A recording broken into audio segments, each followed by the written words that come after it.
Tous les gars, aujourd'hui, nouvelle vidéo, on va parler de l'endettement des entreprises, un sujet très très important quand on souhaite analyser une boîte. C'est d'ailleurs une des premières choses à faire. Donc voilà, sujet, on va parler de quatre ratios très très importants, je vais vous les montrer. Alors, on va commencer donc, il y a le ratio fameux dette sur EBITDA, on va aussi parler du debt sur equity, les intérêts de couverture et enfin le debt to free cash flow. Et pour finir la vidéo, du coup, je vais vous montrer aussi les tableaux d'endettement de l'entreprise, c'est-à-dire la maturité des obligations, etc. Donc, on va commencer. Alors, pour faire le comparatif, j'ai choisi deux entreprises. Rémi Cointreau, une entreprise française qui fabrique tout ce qui va être liqueur, cognac, et MSCI, donc un fournisseur d'indices américain. J'ai choisi ces deux entreprises puisqu'elles ont des comptes très très différents et ça va permettre de vraiment démontrer l'importance de certains ratios financiers et de certains aspects des boîtes. Voilà, donc on va commencer tout simplement par le ratio dette sur EBITDA. Donc tout simplement, vous prenez votre dette totale divisée par l'EBITDA. Alors certains vont prendre la dette nette en prenant donc la dette totale moins le cash. Moi je prends uniquement la dette, tout simplement parce qu'en fait la dette, enfin le cash de l'entreprise ne sert que très rarement à repayer de la dette. Donc la plupart du temps en fait ça va servir à soit financer des capex en cas de trésorerie assez faible, de faible génération de trésorerie, soit le cash va permettre de faire des acquisitions et donc de ne pas perdre de temps à aller faire des crédits et donc de pouvoir saisir des acquisitions opportunistes le plus rapidement possible. Donc voilà, moi je prends uniquement le debt sur EBITDA. Du côté de Rémi Cointreau, on est à 2,62 et du côté de MSCI 2,93. Donc d'un premier point, on peut se dire forcément MSCI est plus endetté. Donc vous allez vous dire MSCI a un plus grand ratio d'endettement, donc elle est peut-être plus risquée d'un point de vue financier, mais reste bien jusqu'à la fin de la vidéo. Vous allez voir que les deux prochains indicateurs confirment aussi cela, mais le dernier montre que MSCI est dans une bien meilleure posture d'un point de vue financier.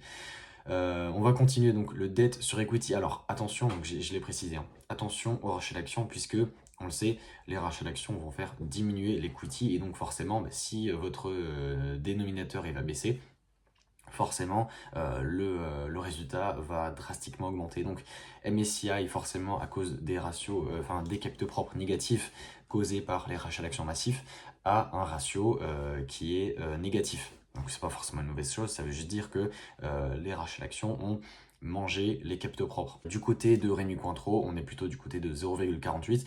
Nous, ce qu'on cherche en étant un investisseur de qualité, c'est un ratio d'endettement égal, voire si possible inférieur à 1, c'est-à-dire que il faudrait que l'entreprise ait plus de capitaux propres que de dettes, ou alors un niveau égal.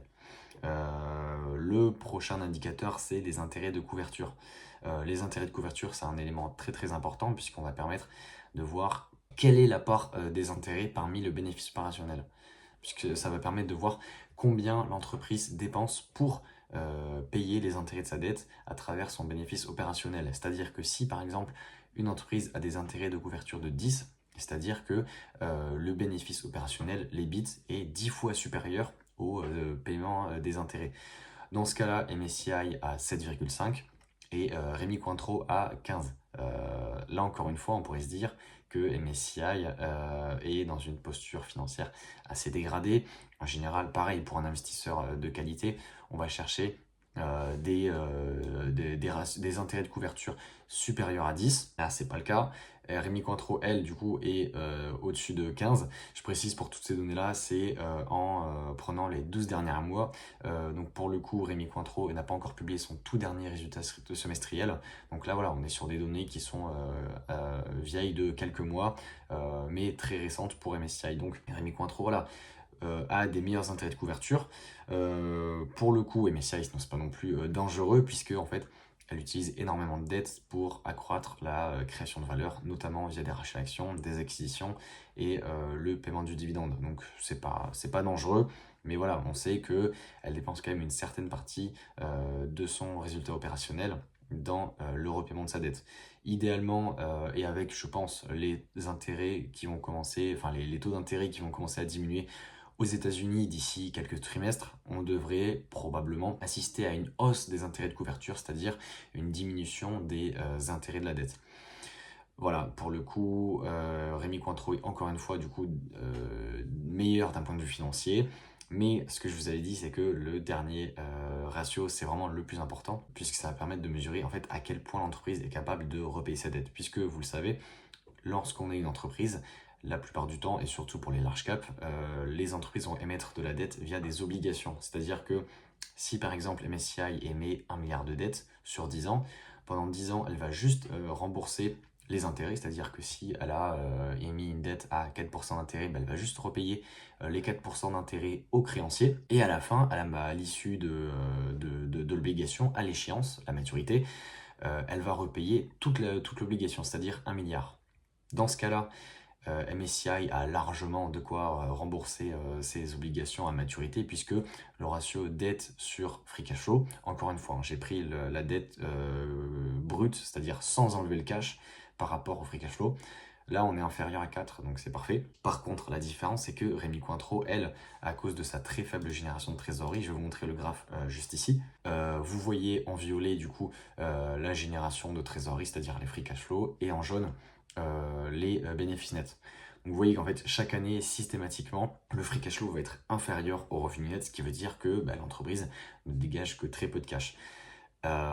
Et sans ce cash, en fait, l'entreprise ne peut pas rembourser sa dette. Donc qu'est-ce qu'elle va faire? Rémi Cointreau va devoir systématiquement rouler sa dette. C'est-à-dire que si l'obligation arrive à échéance et qu'elle doit la rembourser, au contraire, au lieu de juste la repayer et d'être moins endettée, elle va émettre une nouvelle dette pour rembourser l'ancienne. Donc en fait, c'est un peu un cercle vicieux qui fait que l'entreprise ne pourra jamais se désendetter. Par contre, je vais vous montrer du coup les chiffres de MSCI et on est sur des chiffres qui sont complètement différents. Comme en fait MSCI c'est une activité de logiciel, voilà, c'est de l'indice, donc il y a très peu de dépenses d'investissement, il n'y a quasiment pas de besoin de fonds de roulement, donc on a des free cash flow qui sont, enfin c'est juste magnifique, hein.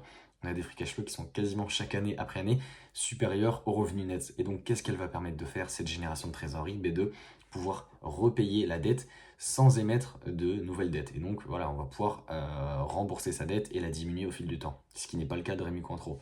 Donc c'est pour ça que le ratio le plus important, c'est vraiment la dette sur les free cash flow.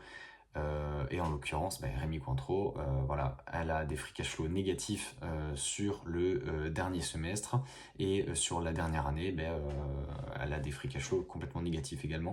Donc Rémi Cointreau, on est quasiment sûr que pour rembourser à l'échéance les prochaines obligations, elle va devoir en émettre de nouveau. Le dernier point que je voulais vous montrer, c'était donc les tableaux de dette des entreprises. Donc je vais vous montrer celui de MSCI. MSCI, voilà, donc là on est dans le rapport financier d'ICA de l'année 2033. Vous pouvez voir juste ici que en fait, l'entreprise s'est endettée très récemment, ce qui fait que ses prochaines obligations arrivent à échéance seulement en 2029. C'est-à-dire que durant les 5 ou 6 prochaines années, elle ne devra rembourser que les intérêts de sa dette et donc aucun paiement du principal. Donc voilà, vous pouvez être sûr que les free cash flows sur les 5 prochaines années pourront être exclusivement réservé à des rachats d'actions, des dividendes, voire peut-être des acquisitions, puisque voilà, la prochaine obligation arrive à maturité en 2029 et il s'agit de 1 milliard. Je vais vous montrer du coup les free cash flow de MSCI, par exemple, pour la dernière année, donc en 2023, se sont élevés à 1,21 milliard.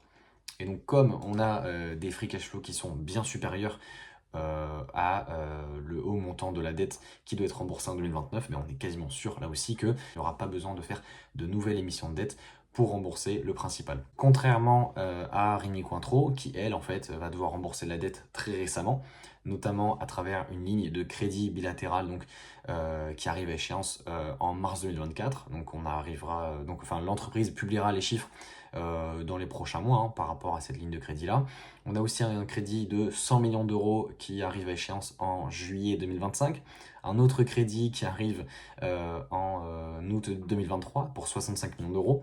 Un emprunt privé de 80 millions en 2025 et ainsi de suite. Et voilà, et on a aussi des emprunts à plus de 200 millions d'euros en 2026, d'autres emprunts en 2028, ce qui fait que l'entreprise va devoir dégager beaucoup de cash si elle veut rembourser le principal de ses obligations sans émettre de nouvelles dettes, ce qui n'est pas forcément le cas puisque, je vais vous montrer ça tout de suite, l'entreprise n'arrive pas à générer du cash sur les derniers semestres, puisque sur le dernier semestre qui s'est terminé en septembre 2023, le free cash flow s'est élevé à un chiffre négatif de moins 99 millions, c'est-à-dire que l'entreprise a dû piocher dans sa trésorerie pour ensuite voilà, payer ses capex, payer ses dividendes et payer les intérêts de la dette. On voit d'ailleurs ici, en fait l'entreprise ne génère quasiment rien et donc ben, en fait à cause de ça on peut être quasiment sûr que d'ici l'échéance donc, qui arriveront durant les prochains trimestres, l'entreprise va devoir émettre de nouveau de la dette